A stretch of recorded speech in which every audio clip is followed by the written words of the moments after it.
My coworker tried to hijack my courthouse wedding and wouldn't take no for an answer. I never imagined planning a simple courthouse wedding would lead to my coworker basically trying to turn it into his event. I'm 27, and I've been with my fiancé for 10 years. We've always known we didn't want a big fancy ceremony, just something small, meaningful, and stress-free. So this summer, we decided to finally make it official at the courthouse. No fuss, no elaborate reception, no mountains of floral arrangements. Unfortunately, my coworker Jack, who's 45, didn't get the memo. Jack is one of those people who's convinced he knows best about everything. He doesn't listen, he decides. A few weeks ago, he overheard me quietly chatting with a friend about wedding colors. I was just tossing around ideas before we landed on the courthouse plan. Jack, who apparently used to be a florist, immediately appointed himself in charge of all things flowers. He didn't ask if we needed help. He didn't wait to be invited. He just barged in, rattling off plans about arrangements and bouquets, and I had to politely say, "No thanks, Jack. We've already decided." But he wasn't deterred. He kept pressing. Where was the venue? What were the colors? When was the date? When I told him we were getting married at the courthouse, he gasped. He looked personally offended, like I just confessed to eloping in a parking lot. He muttered something about how it wasn't romantic enough. After that, I hoped he'd drop it. He didn't.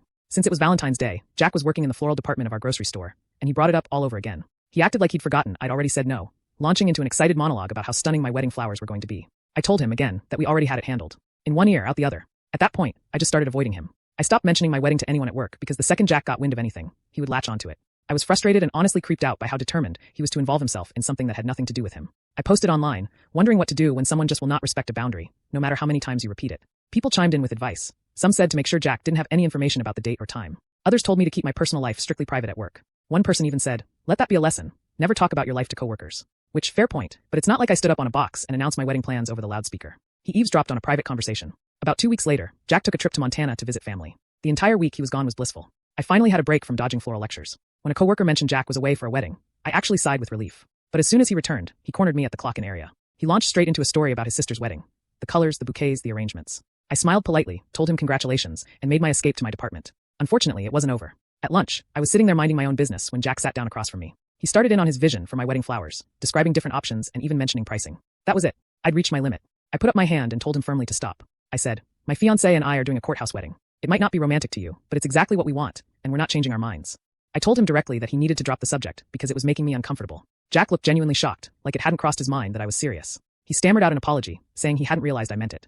I just shook my head, stood up, and walked away. I felt my heart pounding, but also a little exhilarated. For once, I hadn't tried to smooth things over or soften my words. I just said exactly what I needed to say. Later, another coworker told me Jack was upset and didn't mean to cross any lines. At that point, I honestly didn't care anymore. I'd spent weeks trying to be polite.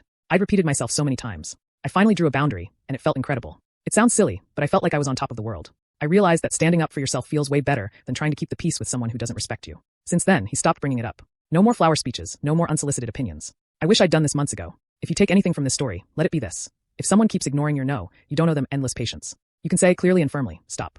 And you don't have to feel guilty about it. Sometimes the most freeing thing you can do is remind people that your life